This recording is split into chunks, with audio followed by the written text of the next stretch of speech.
Welcome to Sitcom Showdown. I'm one half of the host, Jeffers, and I record this podcast with my brother Steve. And ordinarily, hello Steve, ordinarily what would happen in a Sitcom Showdown is one of us would bring an episode to the other person without them knowing what it's going to be. However, this time around, because this is a listener-nominated episode, we both know in advance where we stand. And Steve, as the intro draws to a close, can you tell us what episode we're doing this time around? We're doing an episode of Yes Minister called The Whisky Priest. Yes. It's kind of an interesting name. It sounds more like an episode of Father Ted than it does Yes Minister. Yes, and I suppose later on you're going to tell us what that means. I could do it right now. Yeah, I'm sure you could. Yeah, well, should I? Oh, if you want to, yeah. I think it's enlightening. A Whisky Priest is a priest or an ordained minister who shows clear signs of moral weakness while at the same time preaching or teaching a higher standard. Do as I say. Not as I do. They can't do it. And all the Father Ted fail. people fall into that category. Yes, but it's not Father Ted, it's Yes Minister. Oh. But this episode was suggested by Mrs. Natural on our YouTube page. She recommended either this one or another episode called The Key. But I didn't have that one on DVD, so maybe next time. Fair enough. All right, so this time around, it's not the usual division of labour, so to speak. So I'm under the impression I'm doing the synopsis and other things. But before we get to that, you're going to give us, who the actors are and all that sort of stuff. Give you a bit of the background. So this is a political satire from Britain, written by Anthony J. and Jonathan Lynn.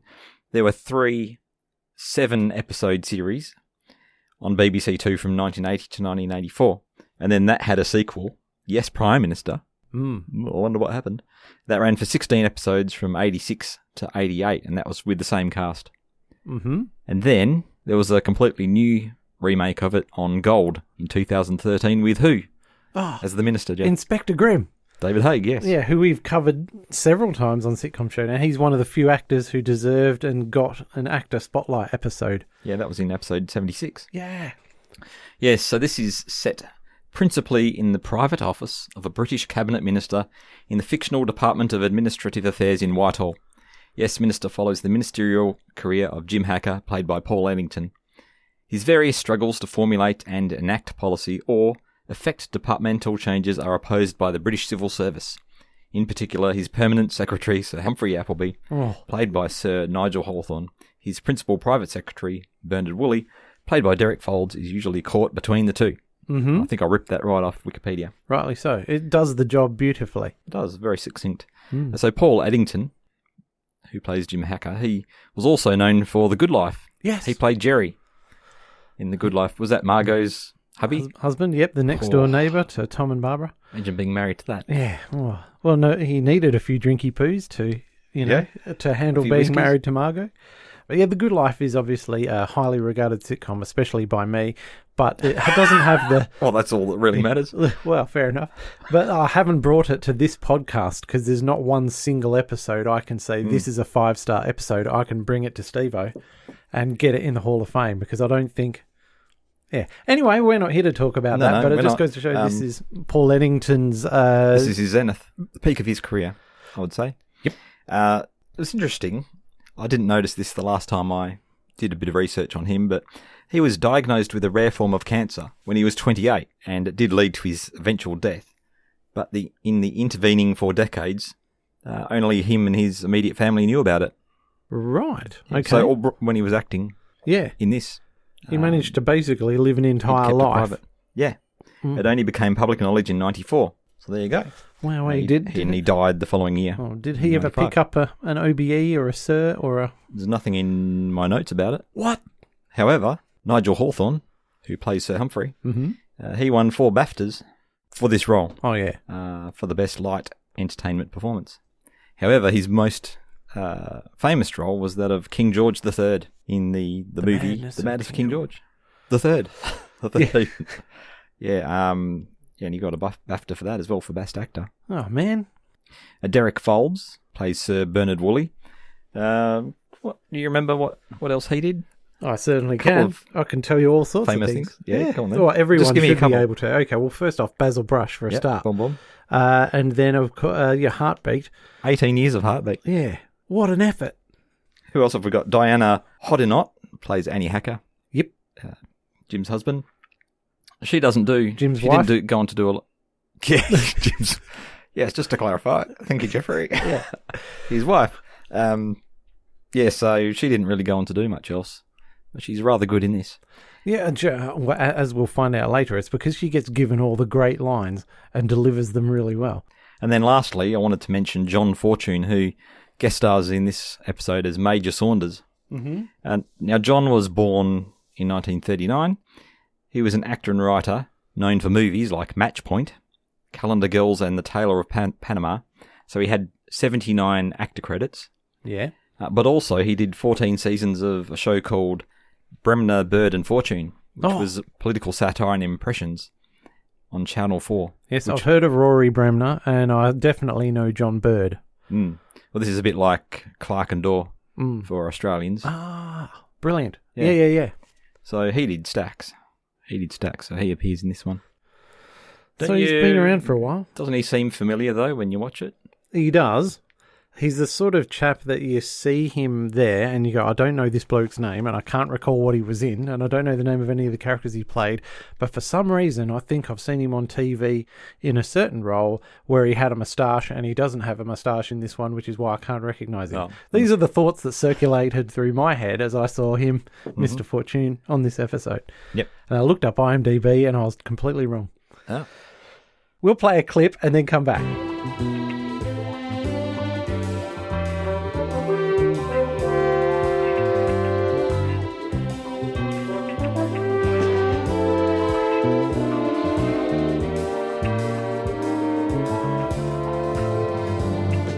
I think perhaps this conversation should end here, don't you, Minister? No.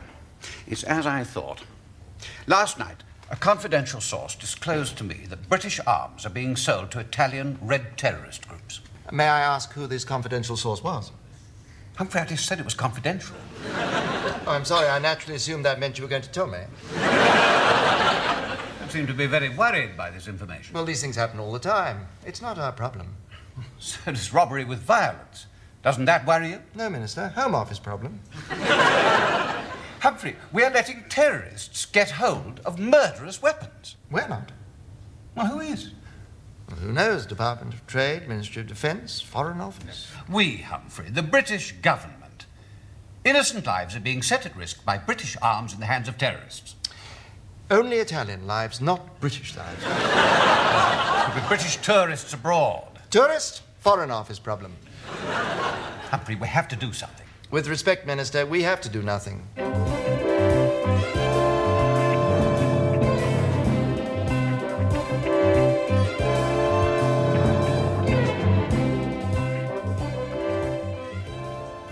All right, well, with that, let's launch into this plot synopsis. Now, we find, as we open the episode, Jim Hacker, the minister, and his wife Annie, they're hanging about in the London flat, just at home chilling.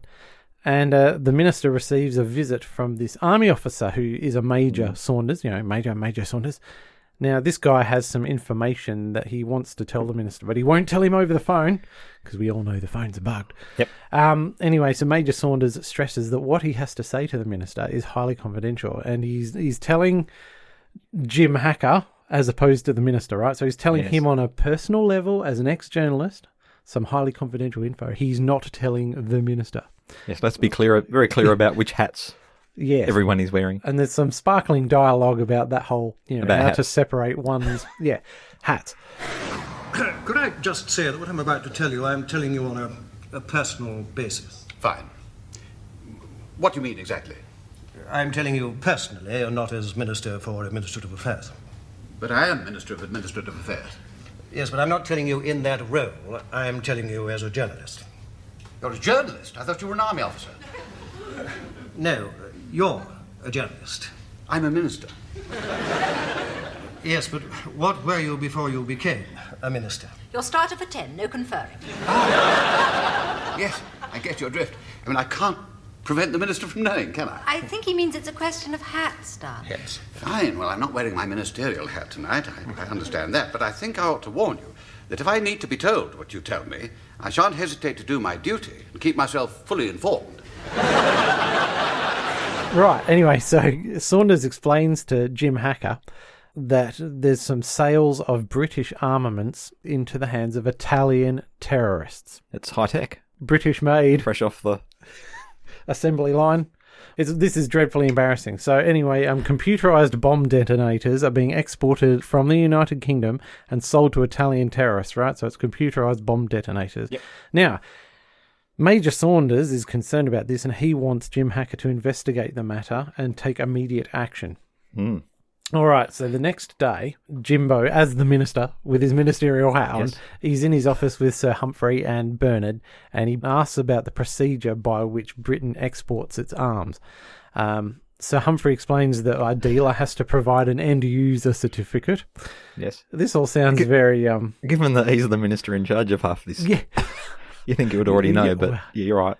Carry on, Humphrey enlightens him. Anyway, so they have to get an end-user certificate, which should contain the signature of an approved buyer. A nice terrorist. A nice warmonger. Yeah. Anyway, he says contracts for smaller weapons are subject to quote-unquote meticulous scrutiny, and that use of that phrase signals to the minister that that's actually a bit of a facade, and they'll just offload them to anyone.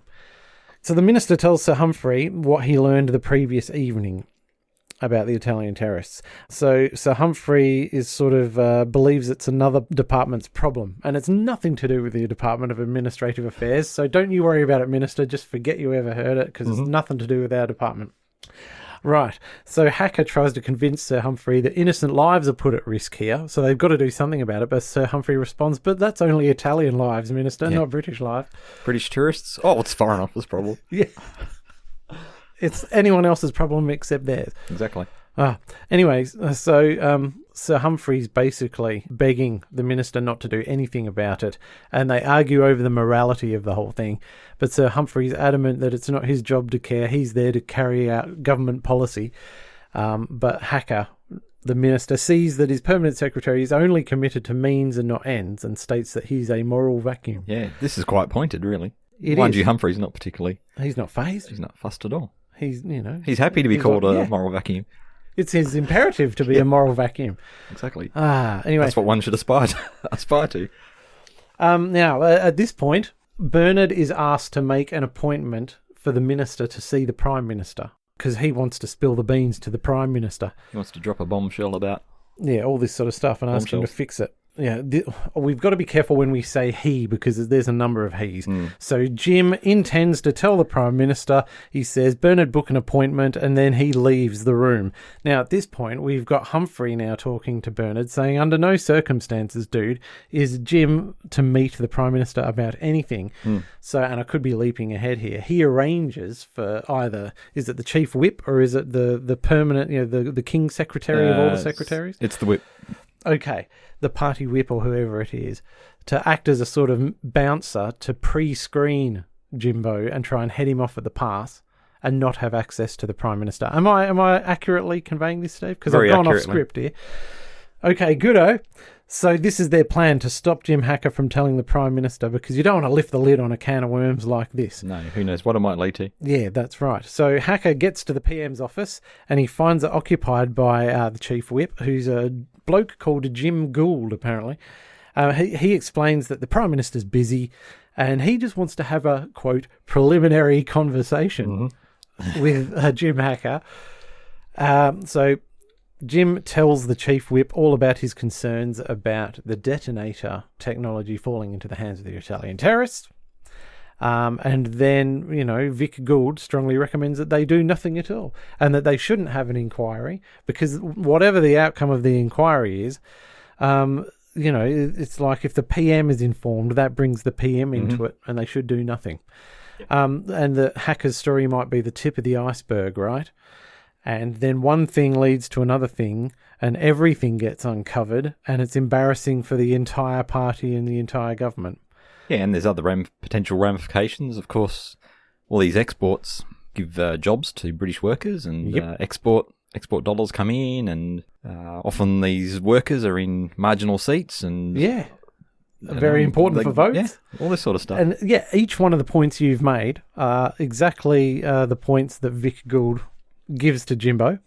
He doesn't just have a rant. He has a... No. He works through a series of talking points, trying to turn Jimbo around. It's almost like he knew in advance. Yeah. Yeah. Exactly. Anyway, right. So basically, that comes down to the Chief Whip saying, now, Minister Hacker, you wouldn't want the PM to be embarrassed by this, would you? You wouldn't want to put your fellow members of the party who are in marginal constituencies whose voters work in these factories, you wouldn't want to put them at risk, would you? You wouldn't want to do this. You wouldn't want to do that. Not when the PM's thinking about you for Foreign Minister. Yeah. They're pulling out all the tricks. Yeah. Anyhow, so Jimbo decides not to do anything about it and not to tell the PM. He just doesn't know how to... Yeah, carry on. I'm getting a little bit ahead of myself. Because there's threats to his, thinly veiled threats to Jim's political future if he decides to push this. So, he's being persuaded in a roundabout way to keep it under his hat. Okay, cool. So they're using carrot and stick, aren't they, Steve? Yep. Right, good. Right. Don't worry, listeners, not long to go. That evening back at the flat, there's Jim and Annie, and again, they're talking these things out. Hacker's debating the issue with Annie, except that he now has to defend his new position, i.e. he's flip-flopped. Yep. Right. He's looking for a way to flip-flop. Yeah. And then a letter arrives by registered mail from... A copy of a letter. Yeah. Delivered by registered mail, which essentially says, Jim, just following up on that conversation we had on Tuesday night or whatever it was. How are you coming along with that promise of yours to do something about it? Yeah. Signed Major Saunders. Yeah. Yeah.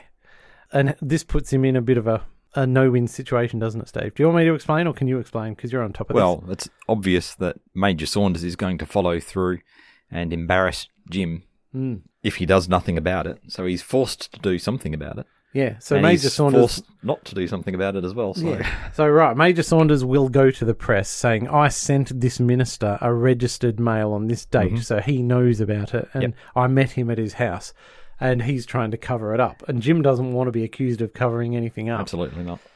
But then he doesn't want to tell the PM either, because if he does, then it's game over. So the next day, he's in there with Sir Humphrey Appleby again and Bernard. And again, when I say he, I mean Minister Hacker. So he's trapped, right? If he doesn't tell the PM, Major Saunders is going to go to the press. And if he does tell the PM, then the whole government could come down. So Bernard recommends what he calls the Rhodesia solution. And this informs the PM in a roundabout way. Genius. Not explicitly. You write a note which is susceptible of misinterpretation. Oh, I see. Dear Prime Minister, it has come to my attention that the Italian Red Terrorists are getting hold of British top-secret bomb-making equipment. How do you misinterpret that? You can't. Well, exactly. So you don't write that. You use a more circumspect style and you avoid any mention of bombs or terrorists or any of that sort of thing. Wouldn't that be rather difficult? Is that what it's all about? You say, Bernard, write this down. My attention has been drawn on a personal basis to information which suggests the possibility of certain irregularities under Section 1 of the Import, Export and Customs Powers Defence Act 1939C. Thank you, Bernard. You then go on to suggest that somebody else should do something about it. And then you smudge it all over. I see. Then, if there were an inquiry, you'd be in the clear. Then, you arrange for the letter to arrive at number 10 on the day the PM leaves for an overseas summit.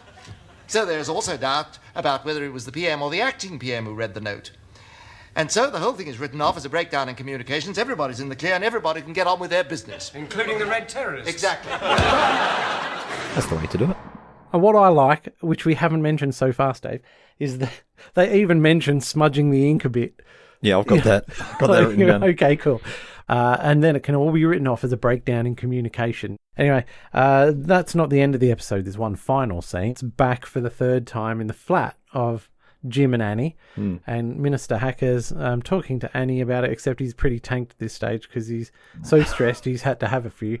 Yep. And he's lying on the couch. Before we get into this, they don't actually say that he's gone ahead with the Rhodesia solution, but it's apparent that, or That's heavily the only implied course that, of action. Yeah, that's it. So he's done it. Yeah. So he's had a few. He's had as a you're few. saying. Jim's talking to Annie, and he's just saying that it's the nature of government and morality, and that he thinks he also has to become a moral vacuum like Humphrey. But Annie reassures him that he's more of a whiskey priest. Unlike Sir Humphrey, at least he knows when he's done the wrong thing. And then Hacker sort of gets another bottle from one of his red boxes, and the red boxes are what all the reading he's supposed to do comes in. Yeah. And from here, we're pretty much at the end of the episode. And what I like about this one is at the end of every episode of Yes, Minister, of course, you have a character saying, "Yes, Minister." And it's Annie that does it. This time it's her. Yeah, which is great. Yep. I thought. I liked it. It was good. I hope everyone understood that. Yeah. So what we've got here, essentially, and I'm going to hand it over to you in a sec, Steve, is basically we've got 5 long scenes. That's all there is to it. There's 5 scenes. And I'll give you a breakdown just for fun. Scene 1 goes from 40 seconds in to 8 minutes 25 seconds in. So that's like virtually 8 minutes. Yep. And this is at the hacker home with Major Saunders telling them all about the terroristy business. Scene 2 goes for 10 minutes. Yep. This is in Hacker's office with Humphrey and Hacker, and then sort of towards the end of that, Jim leaves, and that's when it's just Sir Humphrey and Bernard, and he's saying, do not let him meet the PM. Scene 3 is a 6-minute 40-second scene, and that's home with Annie again, where it's Jim and Annie. Yep. Scene 4 is back in the office again with Humph and Bern. Yep. That's a quickie. That's a 2-minute 10-second scene. And then scene 5, of course, is drunk at home with Annie, and that's another 2-minute 10-second scene. So it's all based on these first 3 scenes, and just sheerly from what the actors have to deliver. See, I'd noted this down because the last episode we did, which was an episode of Seinfeld, we were remarking on how the scenes were only a minute to 90 seconds. Tops, and they were just one after another, bam, bam, bam, bam, and then in each of those scenes there was 3 or 4 different plot points happening, people coming and going, and then in this one it's like, so much breathing room. And for the type of dialogue that Yes Minister has, you have to do that. You have to have these long scenes to get the point across. But Paul Eddington is the focus of every single one of these scenes. The sheer amount of work and memorization of lines he'd have to do would be insane. I just wanted to comment on that before we get into anything else, because it's quite a remarkable thing. The only other thing about that is that, there's only 3 sets in the whole episode, and there's a cast of 6 people, so not only are there very few scenes, it's very contained. So this must have been a nice cheap one to make. I reckon so. It'd translate well to the stage as well, I think. Oh, yeah. Yeah. All right, what have you got here, Steve? What are your comments? My first note is volume of whiskey. Yeah. Okay. It's a pretty healthy... You get a pretty healthy serve when you go around to Jim's house. I'd say, 3 fingers or something like that. Okay, yeah, right. Yep. Oh, and the other thing about the whiskey, I don't know if you noticed, it was Queen Anne whiskey. Yeah. And his wife is named Annie, so... Yeah. I thought that was a nice little touch. Ah, that's cool. He drinks Queen Anne whiskey. And, in fact, it's bookended by the 2 scenes at home with Annie as well. Yep. Which is kind of nice. It is nice. I like the way in that first scene he kind of lets his imagination run away with him. He's thinking about spy things and because of this book he's been reading. Yeah, so he's right into the idea of being given some top secret information, and I don't know where he's thinking it's going to go from there, but that's how he lets himself get hooked into this situation. Another thing I like is he just goes into that second scene with this information, and he just assumes that he's going to lay out this information in front of people, and they're just going to go, oh, of course, we need to do X, Y, and Z now. Yep, it doesn't happen. No. And I've been in situations like this. You go into a meeting and you just say, right, here's this information. The outcome is now obvious, and not everyone doesn't happen like that, does it? Oh, okay. It doesn't go It doesn't go at all how he thinks it's going to go. No. They try and talk him right out of it. Yeah. Which you'd think he wouldn't be that surprised. But I suppose Why? Because this is, Sir Humphrey's entire role is to stop the minister doing or thinking anything at all. You'd think in this particular case, with this particular context, that Sir Humphrey would want to, even he might want to take some action. Yep. But no, of course not. Shall I hand back to you for a couple of things now? Well, you can do if you want. I mean, and also talking about the opening scene, of course, the bulk of my notes just says Diana Hodnott as Mrs. Hacker is given all the zingers, and she does a tremendously good job with them. Throughout the episode, she alternates between supporting him and taking the mickey out of him at the same time. What do you think makes this funny, this episode? I think what makes this funny is what makes every Yes Minister episode funny, which is dialogue pointing out hypocrisy. It's just really well-written concepts delivered by great actors. Does that put the finger on it enough or not really? Yeah, well, that's it. And of course you see Jim flip-flopping and trying to get himself out of the situation, and of course ends up relying on, well, essentially the people who've put him, they kind of, Humphrey and Bernard kind of lead him into the situation by forewarning the Prime Minister's office of him coming along. True. But then they also provide the solution out of it. Yeah. So when Bernard says, oh, you could try the Rhodesia solution, Minister, and Humphrey gets very excited and he goes, oh, yes, of course, the Rhodesia solution. But I was never quite clear on whether he'd told Bernard to say that previously or whether Bernard actually did chip in with I think that was just an impromptu Bernard comment. Oh, okay. So he sort of saved the day. Yep. If you call pushing this under the rug saving the day. Yes, it is saving the day. Okay, cool. Well, that's all right then. Well, I've got notes on things I've called tangents, and I've got another page called gags. Okay, I've got gags. And then I've got one called criticism. So do you want to do the tangents and then the gags and then the criticism? All right, cool. So tangents. So as I'm watching this for the third or fourth time and not having to concentrate so much on what the hell's going on, I think about other things. So I've been thinking about, well, firstly, obviously, you've mentioned the drunk acting. Yep. Now, we keep a track of this sort of thing on Sitcom Showdown, and we've said that, Bernard Black... Mm-hmm. And he's at the top of the tree. He's at the top of the tree. Certainly, Dylan Moran's the man. Does Paul Eddington come close? If there was what we'll call the Bernard Black scale, where does he rate on the Bernard Black scale from 1 to 10? Oh, is he 6/10? I'm thinking he'd be around a 5 or a 6. Okay, cool. Something like that. Yeah. Excellent. So not too bad. I couldn't pick any faults with it. Yeah, he's just not on the Dylan Moran level. Yeah, no, it wasn't completely entertaining. And also sitting acting. Sitting acting. Yeah. Well, they're doing a lot of different types of sitting acting, right? Yeah. Because this, especially in the home of Jim and all of Yes Minister, is basically sitting acting. And if you're an actor, I imagine that sometimes you'd like to walk around the set a bit or fiddle with props and do all this sort of stuff. But they're sitting around. How do you do it naturalistically and yet be visually interesting? You know what I mean? So it's like with no standing and no action, how do you stay compelling? So Humphrey, I've put here, has great desk work. So he'll lean back and lean forward and put his elbows on the table and then, do all this stuff. It'll look a bit awkward. So, I was just wondering about, as actors, how do you position yourself physically for... Yeah, it's true. I was quite impressed by the body language that Paul Eddington has through this because he's quite relaxed in the first scene at home as they're having the meeting with the Major Saunders. Yep, Mr. Fortune. And then, of course, he's a bit more sitting upright when he gets into the meeting at the office with Bernard and Humphrey. And then we get to the scene with the whip. In that one, his body language is kind of cowering as the whip's getting in his face and stalking around behind him in circles and just basically ranting it and intimidating. Oh. And then we come back to Annie and eventually he basically ends up in that last scene, like you were saying, just flat out on the couch. Like he's been completely squashed by the situation after all the stress of it. Wow. There you go. I've never thought about that before watching this. I've watched a lot of Yes Minister in my time, but I've never thought about the sitting acting. Yep. And one last one, which I think is brilliant, but we probably shouldn't devote too much time to it.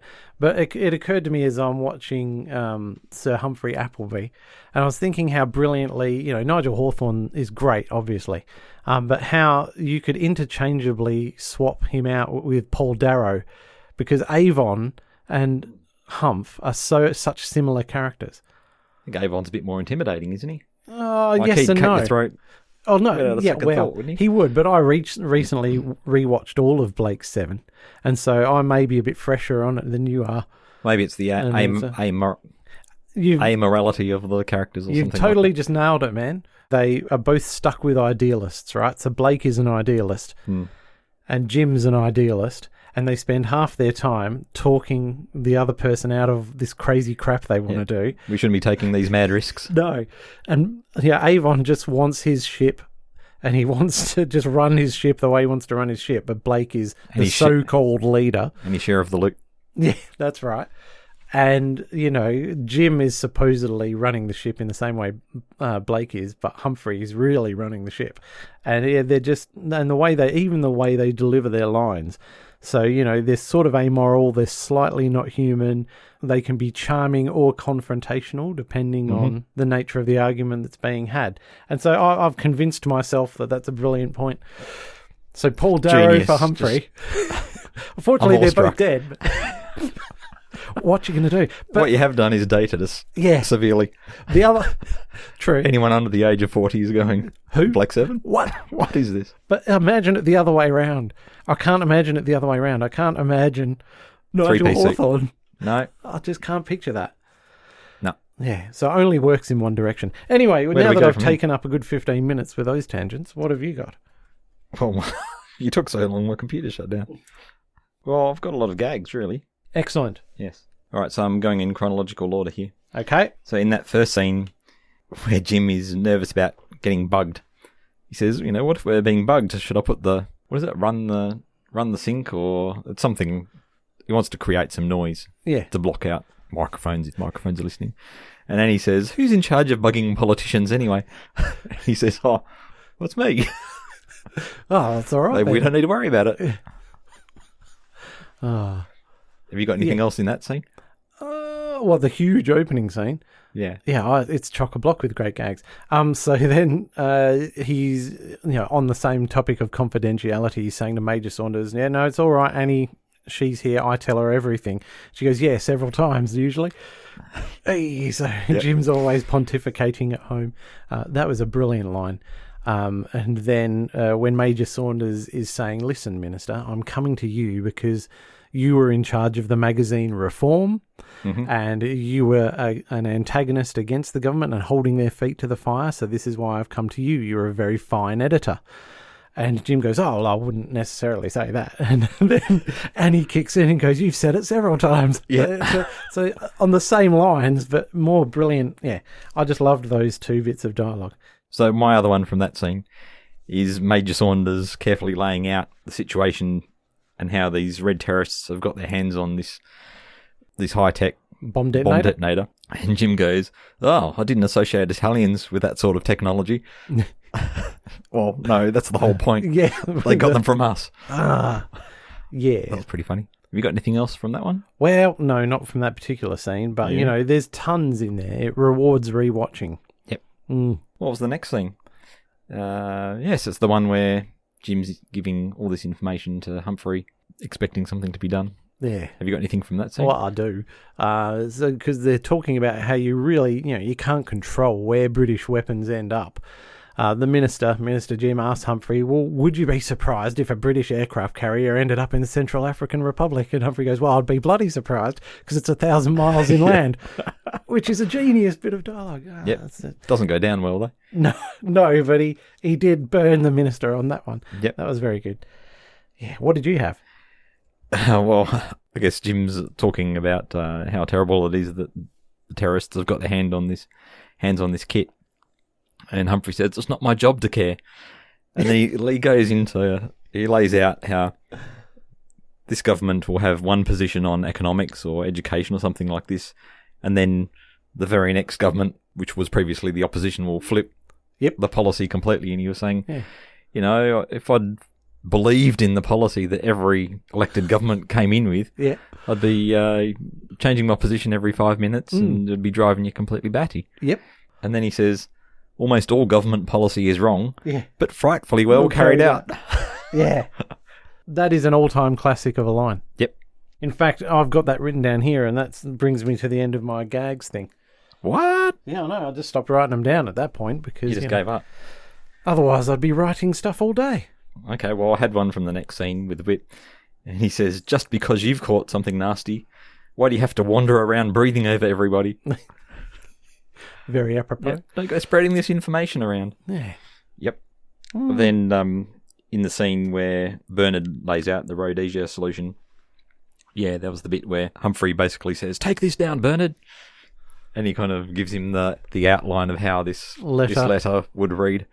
And then, like we've already said, he says, it's fantastic. And then you smudge it all over. He said, yeah, it's great. Everyone can get on with their life. And Bernard says, including the Red Terrorists. Yeah. Oh. That didn't. Yeah. It's like everyone was kind of happy with the solution they'd come to, and then we've had to compromise, but we've arrived at a good solution here. He throws that one in. Yeah. It was almost enough for the minister to turn around and say, "No, I'm not happy with it." It brings you back to square one, doesn't it? Yep. And then, in the final scene, it's quite sad where Jim and Annie are talking about how Humphrey's a moral vacuum because they get to the end of a Scotch bottle, and he says to Annie, "It's empty like me." Oh, yeah, very poignant. And then that last boom boom gag at the very end of the show, he wants another drink, but she says, "You run out of Scotch, and you've probably had enough anyway." And he goes, "Aha, that's what you think," and he gets another. He pulls this other bottle out of his briefcase. Yeah. The red briefcase, and says, who said nothing good ever came out of Whitehall? Oh, there you go. Yeah. It was a fitting gag to end the episode with. Yep. Yes, that's the end of my gags. Well, I think we've been heaping praise on this episode. Yep. Now you're about to heap some... Yeah, I don't know what you've got something else on it left, but all I've got left is criticism. Right. Go on then. Yeah. I couldn't pick any, so I'm going to be interested to see what you say. Okay, right. Well, fair enough. Like I watched a lot of the Yes Minister episodes on either side of this one. And it occurred to me as I was watching this in more context of other episodes that you get the good performances, you get all the top shelf stuff, but this is a brilliant work, but with an underwhelming and even disappointing end. Oh, really? Because they're talking about the dilemma amongst themselves and they come up with a solution. And as you said at the very start of this podcast, you don't see it being carried out. You don't see the Prime Minister opening the letter. You don't even see the letter being written. You don't see the inevitable blow back that'll happen because he has kind of swept it under the rug. You don't see any follow through from Major Saunders, who can still go to the press. Yep. So it completely diminishes everything, So that's what I thought. So my main issue was that it ended halfway through. So it needed to go through one more cycle of dilemma or one more escalation with some sort of climax. So this kind of fizzled out, unlike the Italian bombs. Hey. So that's the only criticism I have. Even the fiddle, the fizzle. The fiddle. Yeah. Hang on. The fiddle. What's this about a fiddle? Yeah. Even the fizzle out wasn't too bad. The unsatisfying ending was okay with Mrs. Hacker getting the Yes Minister line. But you've seen other episodes of Yes Minister where Jim's on the verge of a breakdown because he's actually got the antagonistic party in the office with him about to probably punch his face in when at the very last second Humphrey will step in and diffuse the situation or Bernard will spring some prearranged thing. You know what I mean? And you see the consequences. Whereas in this one, it's there's the Major Saunders introducing a concept. Then there's the Chief Whip putting Jim in the bind with the opposition concept. And then they come up with a solution in the office. And we never see the Major again. We never see the Whip again. So the threats have gone. So you wanted to see the stakes go up I wanted to, just once more. And, possibly have some bloody consequences. So conceptually, it's all brilliant. But, yeah. That's what I thought it fizzled out. I saw the story more about being his arc from being all gung-ho about getting this information and then morally outraged once he's got it. But then by the end, we've come to the end of that arc and he's capitulated and completely given in. Yep, and that's what life's all about, compromise. Was it a compromise? Yeah. What was interesting about it, and this is one of the things I liked about it, is that I was actually convinced... I found myself being convinced by the Whip and even by some of the things that Humphrey was saying. Yeah. I was thinking, I hadn't thought about this, and the other thing. That's what maybe a good show should do. Yeah. For people that aren't really interested in moral dilemmas, would this have any appeal? Yep. It would. Yeah. What's the appeal if you're not interested in that kind of highfalutin? Well, I think they would be interested by the end. You just force them to watch an episode and they have to admit it was good. I don't know. Yeah, maybe I just can't get into the mindset of someone who wouldn't be impressed by this. That's just a lot of talking. Yeah. Well, okay. Can we identify? I love it. Can we identify a sitcom then, Steve, that is the anti-Yes Minister? The Bottom is the first one that comes to my mind. Okay. Well, you made that an easy job then, didn't you? Yeah. It's just punching and I thought fry-ups. It was really, isn't it? What? That should be on the DVD box set cover. It's just punching and fry-ups. And I think people would go, punching and fry-up. 3 stars. I'll have a bit of that. You're in the zone, dude. Oh. Jolly good. But okay, Bottom then. Yes. Would your average Bottom fan love Yes Minister? No. Okay, fair enough. Tell that to Cousin Dave, and he'd hit you with a frying pan, Eddie style. Yeah, that's exactly right. Because I know he loves both of these. Yeah. Well, there you go. Okay. Well, did you have any other criticisms? Let's leave that one to the listener. No, but all I'm saying is, this is a work of brilliance, but with an underwhelming end. Okay. I reckon, for me, it was pretty much perfect. I wasn't left wanting for stakes to go up. Oh, and we had an election here this week in Western Australia where we reside, Steve. Hey. I think it's got to be the biggest one-sided ass-kicking in the history of politics, possibly of all time. Certainly the worst one I can remember. Yeah. I'd say COVID had a large influence on this one. What do you think? Yep. But either way, it's interesting times we live in. And I'd recommend to anybody out there, all our listeners, that if you think we're living in interesting times, pop on an episode of Yes Minister. Yep. And see how the more things change, the more they stay the same. Yep. And thank you to Mrs. Natural for the suggestion of this episode. See you, listeners. Yeah. We do listen to you. Absolutely. Yeah. Thanks to everyone who sends comments through. We appreciate those. Yeah, all right, brilliant. So that was good to get another Yes Minister episode in, I dare say, because that's always been one of our highest sellers, so to speak. It's up there with Count Arthur, Steve. Yep. Okay, well, we'll be back next time. And what are we going to be back next time with, Steve? You tell me. We're going to be back with something of my nomination. Very good. So there you go. All right. We'll see you in a month or so. Cool. All right, ta-ta. See ya. Join us next time on Sitcom Showdown when we'll be putting another 5-star episode under the microscope. And in the meantime, you can contact us with feedback on Facebook, Twitter @Sitcom Showdown, or by email sitcomshowdown@gmail.com.